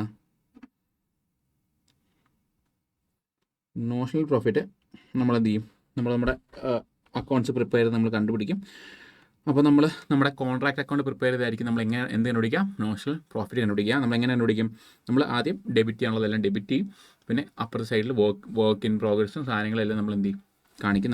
നമുക്കറിയാം നമ്മൾ വർക്ക് ഇൻ പ്രോഗ്രസ് എങ്ങനെ കണ്ടുപിടിക്കും, വർക്ക് സർട്ടിഫൈഡ് ഇൻറ്റു നമുക്ക് എത്ര ശതമാനം സർട്ടിഫൈ ചെയ്തിട്ടുണ്ടെന്ന് ക്വസ്റ്റിന് തന്നെ പറഞ്ഞിട്ട് 18% ഓഫ് വർക്ക് സർട്ടിഫൈ ചെയ്തിട്ടുണ്ട്. അപ്പോൾ ആ എമൗണ്ട് നമ്മൾ ഇവിടെ കാണിക്കുക. ബാക്കി മെറ്റൽ സൈഡിൽ ഇനി എത്ര സാധനം ബാക്കി കിടപ്പുണ്ട് അത് നമ്മൾ ഈ കോൺട്രാക്റ്റിൽ കാണിക്കേണ്ട ആവശ്യമുണ്ടില്ല. പിന്നെ അതർ കോൺട്രാക്ട്സിലേക്ക് എന്തെങ്കിലും ട്രാൻസ്ഫർ ചെയ്തിട്ടുണ്ടോ അതും അതിനകത്ത് നിന്ന് ഒഴിവാക്കണം, കോൺട്രാക്റ്റിൽ നിന്ന് ഒഴിവാക്കണം. അത്തരം സാധനങ്ങൾ കാണിച്ചതിന് ശേഷം നമുക്ക് എന്തിനു പഠിക്കാൻ പറ്റും, നമുക്ക് നോഷണൽ പ്രോഫിറ്റ് പഠിക്കാൻ പറ്റും. പക്ഷേ നമുക്കറിയാം നമ്മൾ മൊത്തം നോഷണൽ പ്രോഫിറ്റിൽ നിന്ന് മൊത്തം നമ്മൾ ട്രാൻസ്ഫർ ചെയ്യില്ല. നമ്മൾ നോഷണൽ പ്രോഫിറ്റിലെ കുറച്ച് പ്രോഫിറ്റ് എന്ത് ചെയ്യും, പ്രോഫിറ്റ് ലോസ് അക്കൗണ്ടിലേക്ക് കാണിക്കും, ബാക്കി എന്ത് ചെയ്യും വർക്ക് ഇൻ പ്രോഗ്രസ് റിസർവിലേക്ക് മാറ്റുകയും ചെയ്യും. അങ്ങനെയാണെങ്കിൽ നമുക്ക് നോക്കാം എങ്ങനെയായിരിക്കും നോഷണൽ പ്രോഫിറ്റ് എത്ര 3,78,000 നമുക്ക് കണ്ടുപിടിച്ചു. എങ്ങനെ നമ്മൾ നമ്മുടെ മെറ്റീരിയലും വേജും എല്ലാം കാര്യങ്ങൾ വെച്ചിട്ട് നമ്മൾ എന്ത് ചെയ്തു, ഡെബിറ്റ് സൈഡിൽ അതെല്ലാം ചെയ്തു. അങ്ങനെ നമുക്ക് നോഷണൽ പ്രോഫിറ്റ് എത്ര കണ്ടുപിടിക്കാൻ പറ്റി. ക്രെഡിറ്റ് സൈഡിൽ നമ്മൾ വർക്ക് ഇൻ പ്രോഗ്രസ് കാണിച്ചു, വർക്ക് അൺസർട്ടിഫൈഡ് എത്ര കാണിച്ചു, മെറ്റീരിയൽ സൈഡ് എത്ര കാണിച്ചു, പ്ലാൻ ഇനി സൈഡിൽ എത്ര പടപ്പുണ്ട് എന്നുള്ള കാര്യങ്ങൾ നമ്മൾ കണ്ടുപിടിച്ചു. അങ്ങനെ നമ്മൾ എന്ത് കണ്ടുപിടിച്ചാൽ നമ്മൾ നോഷണൽ പ്രോഫിറ്റ് കണ്ടുപിടിച്ചു. ഇനി നമുക്ക് എന്തെങ്കിലും കണ്ടുപിടിക്കാനുണ്ടോ, ഉണ്ട്. നമ്മൾ എന്തുകൊണ്ടാണ് നമുക്ക് 25% വർക്ക് ഇൻ പ്രോഗ്രസും നമ്മുടെ വർക്ക് കംപ്ലീറ്റ് ആയി, അതുപോലെ തന്നെ കോൺട്രാക്ട് പ്രൈസിന് 50% താഴെയാണ്. അപ്പോൾ നമ്മൾ എന്ത് ചെയ്യണം, ഒരു എമൗണ്ട് നമ്മൾ എന്തിലേക്ക് മാറ്റണം, പ്രോഫിറ്റ് ലോസിലേക്ക് ട്രാൻസ്ഫർ ചെയ്യേണ്ട സമയമാണ്. അപ്പോൾ നമ്മൾ ഈ notional profit into 1/3 into cash received by work certified എന്ന ഇക്വേഷൻ യൂസ് ചെയ്ത് നമുക്ക് ഏകദേശം എമൗണ്ട് എത്ര കിട്ടും, 1,800,000 എമൗണ്ട് കിട്ടും. അത് നമ്മൾ എന്ത് ചെയ്യും, പ്രോഫിറ്റ് ലോസ് അക്കൗണ്ടിലേക്ക് ട്രാൻസ്ഫർ ചെയ്യും. ബാക്കി എന്ത് ചെയ്യും, വർക്ക് ഇൻ പ്രോഗ്രസ് റിസർവിലേക്കും നമ്മൾ കാണിക്കും. ഓക്കെ അല്ലേ. ഇനി അടുത്ത ഇലിസ്ട്രേഷൻ 3. ഇലിസ്ട്രേഷൻ 3 അവസ്ഥ എന്ന് വെച്ച് കഴിഞ്ഞാൽ work certified is less than half, ഏകദേശം 50% ആണ് വരുന്നത് എന്ത് കോൺട്രാക്ട് പ്രൈസിൻ്റെ. അപ്പോൾ നമുക്ക് ആ ക്വസ്റ്റ്യൻ നോക്കാം. നമ്മൾ പറഞ്ഞിട്ടുണ്ട് ഈ കോൺട്രാക്റ്റിലെ എക്സ്പെൻഡിച്ചർ 3 ലക്ഷമാണ്. മെറ്റീരിയൽസ് എത്ര 51,000, 15,000, 81,000, 5,000 തന്നിട്ടുണ്ട്. ക്യാഷ് റിസീവ്ഡ് എത്ര തന്നിട്ടുണ്ട്. വർക്ക് സർട്ടിഫൈഡ് 80% തന്നിട്ടുണ്ട്. പ്ലാൻ എത്രയാണ് ചാർജ് പറഞ്ഞേക്കുന്നത്, മെറ്റീരിയൽ കോസ്റ്റ് എത്രയാണ് ലോസ്റ്റ് ആയിട്ടുണ്ട്, കുറച്ച് എന്തൊക്കെ നഷ്ടങ്ങളൊക്കെ വന്നിട്ടുണ്ട്. അപ്പം നമ്മളത് അതിനകത്ത് അഡ്ജസ്റ്റ് ചെയ്ത് കാണിക്കേണ്ട ആവശ്യകത ഉണ്ടെന്ന് ഞാൻ മനസ്സിലാക്കുന്നു. അപ്പോൾ നമുക്ക് പിന്നെ അതുപോലെ തന്നെ മാർച്ചിൽ പ്ലാൻ 2,000 കോസ്റ്റ് ചെയ്യുന്ന റിട്ടേൺ ആക്കിയിട്ടുണ്ട്. അൺസർട്ടിഫൈഡ് 1,000, മെറ്റീരിയൽ കോസ്റ്റിംഗ് 2,300 സൈറ്റിൽ കിടപ്പുണ്ട്. 5% ഡിപ്രിസിയേഷനാണ് നമ്മൾ യൂസ് ചെയ്യുന്നത്. നമുക്ക് 2/3 ഓഫ് ദി പ്രോഫിറ്റ് റിസീവ്ഡ് ആയിട്ട് പറഞ്ഞിട്ടുണ്ട്. നമുക്ക് എന്തൊക്കെ കണ്ടുപിടിക്കണം, കോൺട്രാക്ട് അക്കൗണ്ട് പ്രിപ്പയർ ചെയ്യണം, ബാലൻസ് ഷീറ്റ് പ്രിപ്പയർ ചെയ്യണം. നമ്മൾ ആദ്യം കോൺട്രാക്ട് അക്കൗണ്ട് പ്രിപ്പയർ ചെയ്യാൻ പോകണം. അപ്പോൾ നമുക്കറിയാം നമ്മൾ മെറ്റീരിയൽസ് തന്നിട്ടുണ്ട്, പ്ലാന്റ് അതെല്ലാം നമ്മൾ എന്ത് ചെയ്യണം, എക്സ്പെൻസുകളെല്ലാം നമ്മൾ എന്ത് ചെയ്യണം, ഡെബിറ്റ് ചെയ്യണം. കോൺട്രാക്ട് അക്കൗണ്ടിൽ ഡെബിറ്റ് സൈഡിൽ എഴുതണം. അതിനുശേഷം വർക്ക് ഇൻ പ്രോഗ്രസ്സും എന്ത് ചെയ്യണം, കാണിക്കണം. വർക്ക് ഇൻ പ്രോഗ്രസ് നമ്മൾ എങ്ങനെ പഠിക്കും, വർക്ക് സർട്ടിഫൈഡും വർക്ക് അൺസർട്ടിഫൈഡും കൂടി സമപ്പ് ചെയ്ത് നമ്മൾ എമൗണ്ട് കാണിക്കും. അതിനുശേഷം നമുക്ക് എന്തെങ്കിലും ലാൻഡ് ലോസ്റ്റ് ആയിട്ടുണ്ടോ, മെറ്റീരിയൽ ലോസ്റ്റ് ആയിട്ടുണ്ടോ, അതെല്ലാം നമ്മൾ എന്ത് ചെയ്യണം, അത് കാണിക്കണം. പിന്നെ ഡിപ്രിസിയേഷൻ വന്നിട്ടുണ്ടോ അതെന്ത് ചെയ്യണം, അത് കുറയ്ക്കണം. മെറ്റീരിയൽ സൈറ്റ് കാണിക്കണം, ബൈ പ്ലാന്റ് സൈറ്റ് അതെല്ലാം എന്ത് ചെയ്യണം, ക്രെഡിറ്റ് സൈഡിൽ കാണിക്കണം. കാര്യം നമ്മൾ അതെന്ത് ചെയ്തിട്ടില്ല, കോൺട്രാക്റ്റിന് യൂസ് ചെയ്തിട്ടില്ല. അതുകൊണ്ട് നമ്മളതിനെ ക്രെഡിറ്റ് സൈഡിൽ കാണിച്ചു. അതിനുശേഷം നമുക്ക് എന്തിനു പഠിക്കാൻ പറ്റി, നോഷണൽ പ്രോഫിറ്റിന് പഠിക്കാൻ പറ്റി. നമുക്കറിയാം ഇതിനൊരു ഇക്വേഷൻ നമ്മൾ യൂസ് ചെയ്ത് എന്ത് ചെയ്യും, ഇതിനെ നമ്മൾ എന്ത് ചെയ്യും, ട്രാൻസ്ഫർ ചെയ്ത് നമുക്ക് അറിയാം 50% ആണ് 50% of work certified but less than 90% of contract price ആണെങ്കിൽ നമ്മൾ എന്ത് ചെയ്യും, ഇതിനെന്ത് യൂസ് ചെയ്യും, നമ്മൾ അതിനെ ട്രാൻസ്ഫർ ചെയ്യുന്നതാണ്. നമ്മൾ യൂസ് ചെയ്യുന്ന ഇക്വേഷൻ എന്താണ്, basically notional profit into 2/3 into cash received by work certified എന്ന ഇക്വേഷൻ യൂസ് ചെയ്ത് നമുക്ക് പ്രോഫിറ്റ് എത്ര, നോഷണൽ പ്രോഫിറ്റ് നമ്മൾ എത്ര കണ്ടുപിടിച്ചു, 27,000 എന്ന് നമ്മൾ നോഷണൽ പ്രോഫിറ്റ് കണ്ടുപിടിച്ചു. അതിനുശേഷം നമ്മൾ എന്ത് ചെയ്ത് 14,400 നമ്മൾ ലാഭം എന്ന് കണ്ടുപിടിച്ചു. അതിനെ നമ്മൾ എന്ത് ചെയ്യും, പ്രോഫിറ്റ് ഓർ ലോസ് അക്കൗണ്ടിലേക്ക് ട്രാൻസ്ഫർ ചെയ്യും. ബാക്കിയുള്ളതിനെ നമ്മൾ വർക്ക് ഇൻ പ്രോഗ്രസ് റിസർവിലും കാണിക്കും. ഇനി നമുക്ക് എന്നും കൂടി നമ്മൾ പറഞ്ഞിട്ടുണ്ട്, നമ്മളോട് എന്ത് കണ്ടുപിടിക്കാൻ നമ്മളോട് പറഞ്ഞിട്ടുണ്ട് ബാലൻസ് ഷീറ്റും കൂടി പ്രിപ്പയർ ചെയ്യാം. നമുക്ക് പ്രോഫിറ്റ് ഓർ ലോസ് വെച്ച് നമ്മുടെ അക്കൗണ്ട് എത്രയാണെന്ന് കണ്ടുപിടിച്ചു. പിന്നെ അതിൽ നിന്ന് നമ്മൾ എന്ത് ചെയ്യണം, പ്ലാന്റ് ലോസ്റ്റ് ആയതും മെറ്റീരിയൽ ലോസ്റ്റും ആയതും കൂടി കുറച്ച് വേണം ലയബിലിറ്റി സൈഡിൽ എമൗണ്ട് കാണിക്കാൻ. നമുക്കിവിടെ പ്രോഫിറ്റ് ആയിരുന്നോ ലോസ് ആണോ, ലോസ് ആണെങ്കിൽ ലോസ്, പ്രോഫിറ്റ് ആണെങ്കിൽ പ്രോഫിറ്റ്. ഇനി നമുക്ക് പ്ലാന്റ് സൈറ്റ് എത്ര നോക്കാം, 10,000, അതിൽ നമ്മൾ 1,500 കുറച്ചു. Plant return to store 2,000, represent 300, നമുക്ക് മൊത്തം എത്രയായി, 1,700. പിന്നെ materials in hand 2,300. Work in progress നമുക്ക് നമ്മൾ നേരത്തെ കണ്ടുപിടിച്ച് വർക്ക് സർട്ടിഫൈഡും വർക്ക് അൺസർട്ടിഫൈഡും അതിൽ നിന്ന് എമൗണ്ട് കുറച്ച് ക്യാഷ് റിസീവ്ഡ് അഡ്ജസ്റ്റ് ചെയ്തതിന് ശേഷം നമുക്ക് എത്ര വർക്ക് ഇൻ പ്രോഗ്രസ് റിസർവും കൂടി കുറച്ച് മൊത്തം 20,400. നമുക്ക് ടാലി ആവില്ല, ബാലൻസ് ഷീറ്റ് ജസ്റ്റ് പ്രിപ്പയർ ചെയ്താൽ മതി. ഓക്കെ, ഇത്രയുമാണ് ഈ ഇലിസ്ട്രേഷനിൽ വരിക. വർക്കിങ്സ് താണ്ട് ഇവിടെ അവൈലബിൾ ആണ്. ഇങ്ങോട്ട് അത്രേ ഉള്ളൂ സാധനം. ഇനി ലോസ് ആണ് ഒരു കോൺട്രാക്റ്റിൽ നമുക്ക് ലോസ് ആണ് വരുന്നതെങ്കിൽ നമ്മൾ എങ്ങനെയാണ് അത് കാണിക്കേണ്ടത് എന്നുള്ളതാണ് അടുത്ത് നമ്മൾ വരുന്ന ചോദ്യം. ഈ ചോദ്യത്തിലും എന്ത് പറഞ്ഞിട്ടുണ്ട്, കുറേ കാര്യങ്ങൾ, കുറേ requirement, materials issued from the store എത്ര, material purchase from for the contract എത്ര, പ്ലാൻ ഇഷ്യൂഡ് ടു സൈറ്റ് എത്ര, വേജസ് പെയ്ഡ് എത്ര, വേജസ് അക്രൂഡ് എത്ര, ഡയറക്റ്റ് എക്സ്പെൻസ് എത്ര, ഡയറക്റ്റ് എക്സ്പെൻസ് അക്രൂഡ് എത്ര, എസ്റ്റാബ്ലിഷ്മെൻറ്റ് എക്സ്പെൻസസ് എത്ര, പ്ലാൻ്റെ ലോസ് എത്ര, മെറ്റീരിയൽ കോസ്റ്റ് ലോസ് എത്രയായി എന്നുള്ള കാര്യങ്ങളാണ്. കുറേ കാര്യങ്ങൾ ഇന്നത്തെ ക്വസ്റ്റിനിൽ പറഞ്ഞിട്ടുണ്ട്. നമുക്ക് പിന്നെ എന്ത് ചെയ്യാം, കോൺട്രാക്ട് അക്കൗണ്ടാണ് പ്രിപ്പയർ ചെയ്യണമെന്ന് മനസ്സിലാവുന്നു. നമുക്ക് ബേസിക്കലി കൂടുതൽ വരെ എന്താണ്, പ്ലാന്റ് ഇഷ്യൂ ചെയ്യുമ്പോൾ പ്ലാന്റ് സൈറ്റിൻ്റെ വർക്കിംഗ് ആണ് വരുന്നത്. അവിടെ പ്ലാന്റ് അറ്റ് സൈറ്റിൽ നമ്മൾ എന്തൊക്കെ കുറയ്ക്കണം, പ്ലാന്റ് ലോസ്റ്റ് ആയത്,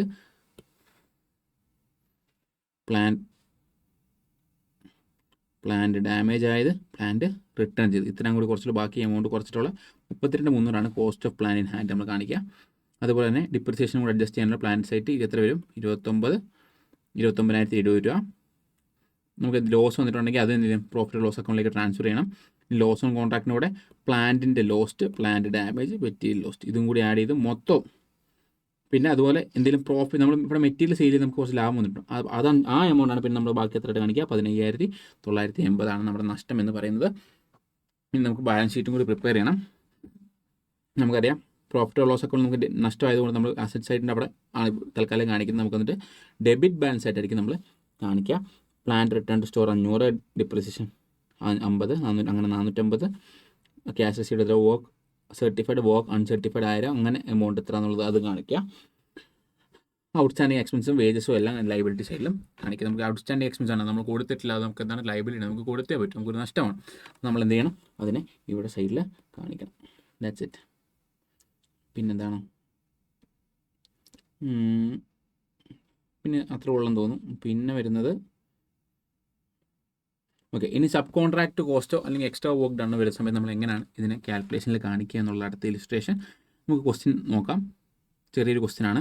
എൻ്റെ കോൺട്രാക്ട് എത്ര 1,00,000 രൂപ വന്നിട്ടുണ്ട്, അക്കൗണ്ടിൽ എത്രയാണ് കണക്കുകൾ, കോൺട്രാക്റ്റിനെ ബേസ് ചെയ്തിട്ട് നമുക്ക് എന്തൊക്കെ ചിലവുകളാണ് വന്നിട്ടുള്ളത്, ഈ ചിലവുകൾ കാര്യങ്ങളൊക്കെ ഇവിടെ തന്നെ അത് തന്നിട്ടുണ്ട്. എത്ര രൂപ ക്യാഷ് റിസീവ്ഡ്, എത്ര ക്യാഷ് സർട്ടിഫൈഡ്, വർക്ക് പിന്നെ വർക്ക് നോട്ട് എത്ര സർട്ടിഫൈഡ്, എത്ര മെറ്റീരിയൽ പ്ലാന്റ് കോസ്റ്റിംഗ് സീൽ ചെയ്തിട്ടുണ്ട്, ഡിപ്രിസിയേഷൻ എത്ര, സം എത്ര, പിന്നെ കോസ്റ്റ് വർക്ക് ടു കോൺട്രാക്ട് എത്ര ആണ്, പിന്നെ contract account show the amount of profit to be credited to profit and loss account reasonable on cash received basis എന്നുള്ള കാര്യങ്ങളും പോസ്റ്റിൽ പറഞ്ഞു. നമ്മുടെ റിക്വയർമെൻറ്റ് എന്താണ്, കോൺട്രാക്ട് അക്കൗണ്ട് പ്രിപ്പയർ ചെയ്യുക എന്നുള്ളതാണ്. അതിനകത്ത് പ്രോഫിറ്റ് ആൻഡ് ലോസ് അക്കൗണ്ടിലേക്ക് റീസണബിൾ ക്യാഷ് റിസീവ്ഡ് ബേസിൽ നമ്മൾ എന്ത് ചെയ്യണം, അതിനെ അഡ്ജസ്റ്റ് ചെയ്ത് കാണിക്കുകയും വേണം. നമുക്കറിയാം ഈ കോൺട്രാക്റ്റിൽ എത്രയാണ്, ഏകദേശം കോൺട്രാക്ട് പ്രൈസിൻ്റെ പകുതിക്ക് മേളിലും അല്ലേക്കും ഇത് ഏകദേശം കോൺട്രാക്റ്റിൻ്റെ ഏകദേശം more than 50% but less than 90% ആണ് അല്ലേ. അപ്പോൾ അങ്ങനെ വരുന്ന സമയത്ത് നമ്മൾ യൂസ് ചെയ്യുന്ന പ്രോഫിറ്റ് ഇക്വേഷൻ നോഷണൽ പ്രോഫിറ്റിന് 2/3 into cash received by work certified എന്ന് പറഞ്ഞ ഇക്വേഷൻ യൂസ് ചെയ്തിട്ട് നമ്മൾ എന്തുണ്ടെങ്കിൽ പ്രോഫിറ്റ് നമുക്ക് കണ്ടുപിടിക്കും. അതിന് ആദ്യം നമ്മൾ എന്തുണ്ടെങ്കിൽ നോഷണൽ പ്രോഫിറ്റ് കണ്ടുപിടിക്കാൻ വേണ്ടി നമ്മൾ എന്ത് ചെയ്യണം, കോൺട്രാക്ട് അക്കൗണ്ട് പ്രിപ്പയർ ചെയ്യണം. മെറ്റീരിയൽ, വേജ്, ഔട്ട്സ്റ്റാൻഡിങ് എക്സ്പെൻസസ്, സകലമായ സാധനങ്ങളിൽ എല്ലാം കൂടി നമ്മൾ എന്തെങ്കിലും ലെഫ്റ്റ് സൈഡ് നമ്മുടെ ഡെബിറ്റ് സൈഡിലായിട്ട് നമ്മൾ കാണിക്കും. പിന്നെ നമുക്ക് എന്തെങ്കിലും profit on extra work done കൂടി ഉണ്ട്, അതും കൂടി കാണിക്കണം. അതിനുശേഷം ഇപ്പോഴത്തെ മെറ്റീരിയൽ നമ്മൾ എന്തൊക്കെ സാധനങ്ങൾ യൂസ് ചെയ്തു, മെറ്റീരിയൽ സൈറ്റിൽ വന്നത്, പിന്നെ സെയിൽ ഓഫ് പ്ലാന്റ്, അതിന് എത്ര ലോസ് എന്തെങ്കിലും വന്നിട്ടുണ്ടോ, സൈറ്റിൽ എത്ര പ്ലാൻ ഉണ്ട്, പിന്നെ എക്സ്ട്രാ വർക്ക് ഡൺ, കോൺട്രാക്ടീസ് അക്കൗണ്ട് എത്ര, നമ്മൾ കോൺട്രാക്ട് എക്സ്ട്രാ വർക്ക് ഡൺ എത്ര വന്നിട്ടുണ്ട്, പിന്നെ work in progress, work certified എത്രയാണ്, വർക്ക് അൺസർട്ടിഫൈഡ് എത്രയാണ്, വർക്ക് ഇൻ പ്രോഗ്രസ് അക്കൗണ്ടിൽ നമ്മൾ എമൗണ്ട് കാണിച്ചു. അങ്ങനെ നമ്മൾ എത്ര നമ്മൾ നോഷണൽ പ്രോഫിറ്റ് കണ്ടുപിടിക്കും. അതിനെ പിന്നെ നമ്മൾ എന്ത് ചെയ്യും, നമ്മൾ ഇങ്ങോട്ട് ട്രാൻസ്ഫർ ചെയ്യണം. നമ്മൾ ബാലൻസ് ഷീറ്റിലൂടെ കൺവേർട്ട് ചെയ്യുന്നതിന് മുന്നേ നമ്മൾ എന്ത് ചെയ്യണം, പ്രോഫിറ്റ് ലോസ് അക്കൗണ്ടിലേക്കും വർക്ക് ഇൻ പ്രോഗ്രസ്. എന്തുകൊണ്ട് നമ്മൾ അങ്ങനെ ചെയ്യുന്നത്, നമ്മൾ നോഷണൽ പ്രോഫിറ്റ് കാണിക്കുന്നത്. നോഷണൽ പ്രോഫിറ്റ് നമ്മൾ എന്തൊക്കെയായിട്ട് സ്പ്ലിറ്റ് അപ്പ് ചെയ്യും, പ്രോഫിറ്റ് ആൻഡ് ലോസ് അക്കൗണ്ടിലേക്ക് നമ്മൾ ട്രാൻസ്ഫർ ചെയ്യും. അതുപോലെ എന്തിലേക്കും കാണിക്കും, വർക്ക് ഇൻ പ്രോഗ്രസ് അക്കൗണ്ട് റിസർവിലേക്ക് കാണിക്കും. എന്തുകൊണ്ട്, this is more than 50% work is done but less than 90% of what contract price. So അതുകൊണ്ട് നമ്മൾ ഇങ്ങനെ കാണിക്കും എൻ്റെ കാൽക്കുലേഷൻ. അതിനുശേഷം എൻ്റെ മൊത്തം പിന്നെ എൻ്റെ കാൽക്കുലേഷൻസും നോട്ട്സുമാണ്. എത്രയാണ് കാര്യങ്ങൾ. പിന്നെ നമുക്ക് കുറച്ച് സെയിം ഇതേ ബിഹേവിയറുള്ള കുറേ ക്വസ്റ്റ്യൻസ് ആണ് അങ്ങോട്ടുള്ളത്. ഇലിസ്ട്രേഷൻസ്, ബാലൻസ് ഷീറ്റ് പ്രിപ്പയർ ചെയ്യാൻ, പ്രോഫിറ്റ് ലോസ് അക്കൗണ്ട് പ്രിപ്പയർ ചെയ്യാനൊക്കെയാണ്. അടുത്തായിട്ട് നമ്മൾ നോക്കാൻ പോകുന്നത് കാൽക്കുലേഷൻ ഓഫ് എസ്റ്റിമേറ്റഡ് പ്രോഫിറ്റ്. നമ്മൾ എസ്റ്റിമേറ്റഡ് പ്രോഫിറ്റ് എപ്പോഴാണ് കണ്ടുപിടിക്കാൻ ശ്രമിക്കുന്നത്, 90% ഓഫ് വർക്ക് കംപ്ലീറ്റ് ആയതിനു ശേഷം മാത്രമാണ് നമ്മൾ എന്ത് കണ്ടുപിടിക്കാൻ നോക്കുന്നത്, എസ്റ്റിമേറ്റഡ് പ്രോഫിറ്റ് കണ്ടുപിടിക്കാൻ നോക്കുന്നത്. അപ്പോൾ നമുക്ക് നോക്കാം. നമ്മുടെ ക്വസ്റ്റ്യൻസിൽ ടോട്ടൽ എക്സ്പെൻഡിച്ചർ ഡയറക്റ്റ്ലി തന്നിട്ടുണ്ട്. കോൺട്രാക്ട് പ്രൈസ് എത്രയാണ്, വർക്ക് സർട്ടിഫൈഡും വർക്ക് അൺസർട്ടിഫൈഡും ക്യാഷ് റിസീവ്ഡും ഒക്കെ തന്നിട്ടുണ്ട്. നമ്മൾ അങ്ങനത്തെ മെനക്കെട്ട കാൽക്കുലേഷൻ എത്രയാണ് കോസ്റ്റ് വന്നതെന്നോ അത് കോൺട്രാക്ട് അക്കൗണ്ട് പ്രിപ്പയർ സമയത്ത് നമുക്ക് മെനക്കെട്ട അങ്ങനത്തെ കാര്യം കണ്ടുപിടിക്കേണ്ട യാതൊരു ആവശ്യവും വരുന്നില്ല. നമ്മൾ പറഞ്ഞേക്കുന്നത് ക്വസ്റ്റ്യനിൽ പറഞ്ഞേക്കുന്നത് estimate of profit on the contract കണ്ടുപിടിക്കാൻ വേണ്ടിയാണ് പറഞ്ഞേക്കുന്നത്. നമുക്കറിയാം നോഷണൽ പ്രോഫിറ്റ് നമുക്ക് കണ്ടുപിടിക്കാം, എല്ലാം കണ്ടുപിടിച്ച് നമുക്ക് തന്നിട്ടുണ്ട്. വളരെ ഈസി ആയിട്ട് വർക്ക് ഇൻ പ്രോഗ്രസും കാര്യങ്ങളൊക്കെ തന്നിട്ടുണ്ട്. അപ്പോൾ നമുക്ക് എസ്റ്റിമേറ്റഡ് പ്രോഫിറ്റ് എങ്ങനെ കണ്ടുപിടിക്കാൻ പറ്റും? എസ്റ്റിമേറ്റഡ് പ്രോഫിറ്റ് ഇക്വേഷൻ ആണ് contract price minus estimated cost. അപ്പോൾ നമ്മൾ എസ്റ്റിമേറ്റഡ് കോസ്റ്റ് എങ്ങനെ കണ്ടുപിടിക്കും? എസ്റ്റിമേറ്റഡ് കോസ്റ്റ് കണ്ടുപിടിക്കാൻ വളരെ ഈസിയാണ്. കോസ്റ്റ് ഇൻകേർഡ് ടിൽ ഡേറ്റ്, നമ്മൾ ഈ കൂട്ടാൻ പോകുന്ന ദിവസം വരെയുള്ള ചിലവ് എത്രയാണ്. ഇനിയും നമ്മൾ ഈ പ്രോഗ്രസ് 90% കംപ്ലീറ്റ് ആയിട്ടുള്ളൂ, ബാക്കി 10% അല്ലെങ്കിൽ ഒരു 95% നമ്മൾ കംപ്ലീറ്റ് ആയിട്ടുണ്ടെങ്കിൽ ആ 5% കംപ്ലീറ്റ് ചെയ്യാൻ ഇനി എത്ര കോസ്റ്റ് ഇൻകർ ആകും. അപ്പോൾ ആ കോസ്റ്റ് അത് എസ്റ്റിമേറ്റഡ് ഫർദർ എക്സ്പെൻഡിച്ചർ. നിങ്ങളൊന്ന് കരുതി നോക്കേ, ഇതുവരെ ഇത്ര ചിലവായി, ഇനി ഇത്ര രൂപയും ചിലവാകും. അപ്പോൾ മൊത്തം എത്ര ചിലവാണ് നമ്മുടെ എസ്റ്റിമേറ്റഡ് കോസ്റ്റ് എന്ന് പറയുന്നത്? ക്വസ്റ്റ്യൻ പ്രകാരം 1,22,400 വരും. നമുക്കറിയാം നമുക്ക് മൊത്തം കസ്റ്റമറെ അല്ലെങ്കിൽ ക്ലയൻറ്റിൻ്റെ കയ്യിൽ നിന്ന് അല്ലെങ്കിൽ കോൺട്രാക്റ്റിയുടെ കയ്യിൽ നിന്ന് എത്ര രൂപ കിട്ടും? 1,36,600. നമ്മൾ എസ്റ്റിമേറ്റഡ് കോസ്റ്റ് എത്ര? 1,22,400. അങ്ങനെയാണെങ്കിൽ നമ്മുടെ എസ്റ്റിമേറ്റഡ് പ്രോഫിറ്റ് എത്രയാണ്? 11,200. നമ്മൾ ഈ എസ്റ്റിമേറ്റഡ് പ്രോഫിറ്റ് കണ്ടുപിടിച്ചത്. പക്ഷേ നമുക്ക് എന്താണ് കണ്ടുപിടിക്കേണ്ടത്? പ്രോഫിറ്റ് നമ്മൾ എങ്ങനെ കണ്ടുപിടിക്കും? എസ്റ്റിമേറ്റഡ് നമ്മൾ 90% എബോ ആവുന്ന സമയത്ത് ഞാൻ പറഞ്ഞ ഇക്വേഷൻ എന്തായിരുന്നാ? Estimated profit in work certified divide by contract price. Estimated profit എത്രയായിരുന്നു? 11,200. നമ്മുടെ വർക്ക് സർട്ടിഫൈഡ് എത്ര? 1,20,000 ഡിവൈഡഡ് ബൈ നമ്മുടെ കോൺട്രാക്ട് പ്രൈസ് എത്ര? 1,33,600. മൊത്തം നമുക്ക് വരിക പ്രോഫിറ്റ് എന്ന് പറയാം 10,060 രൂപ വരും. നമുക്കറിയാം ഇത് നമ്മുടെ എന്ത് പ്രോഫിറ്റാണ്? നമ്മുടെ പ്രോഫിറ്റാണ്. നമുക്ക് നോഷണൽ പ്രോഫിറ്റ് എത്രയാണ് നമ്മൾ നേരത്തെ കണ്ടുപിടിച്ച്? 28,200. നമ്മൾ ബേസിക്കലി മേളിൽ നിന്ന് 28,700 നമ്മൾ നോഷണൽ പ്രോഫിറ്റ് കണ്ടുപിടിച്ചായിരുന്നു. അങ്ങനെയാണെങ്കിൽ നമ്മുടെ വർക്ക് ഇൻ പ്രോഗ്രസ് റിസർവും കൂടി നമ്മൾ കാണിക്കണം. നമുക്കറിയാം നമ്മുടെ പ്രോഫിറ്റ് ഇത്ര വന്നാൽ അതിൻ്റെ ബാക്കിയുള്ള മിച്ചമുള്ള നമ്മൾ എവിടെ കാണിക്കണമെന്ന് ഞാൻ പറഞ്ഞു, വർക്ക് ഇൻ പ്രോഗ്രസ് റിസർവിൽ കാണിക്കണമെന്ന് പറഞ്ഞു.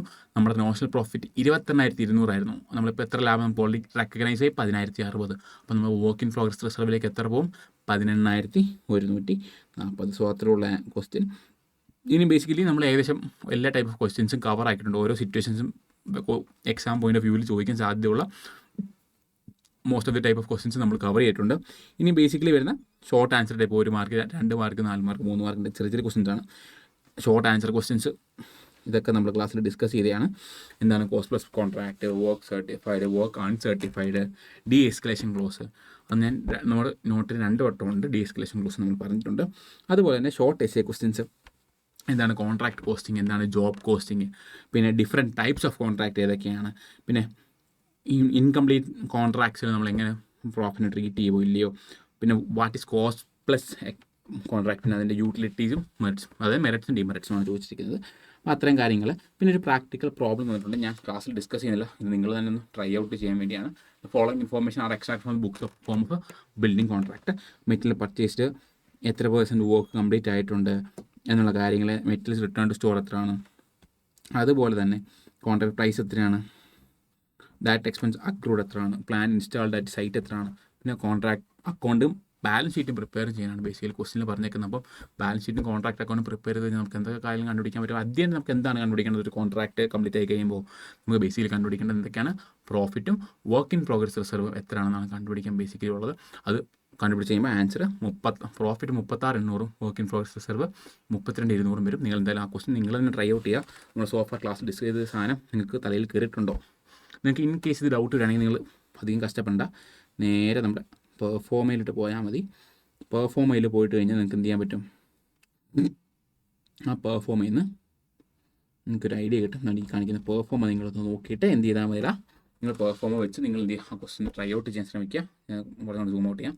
നിങ്ങൾ ഇതിൻ്റെ സ്ക്രീൻഷോട്ട് എടുത്തിട്ട് ഇത് വെച്ച് നിങ്ങൾക്ക് എന്ത് ചെയ്യാം? നിങ്ങൾ ആ ക്വസ്റ്റ്യൻ ട്രൈ ഔട്ടും ചെയ്യാൻ നോക്കുക.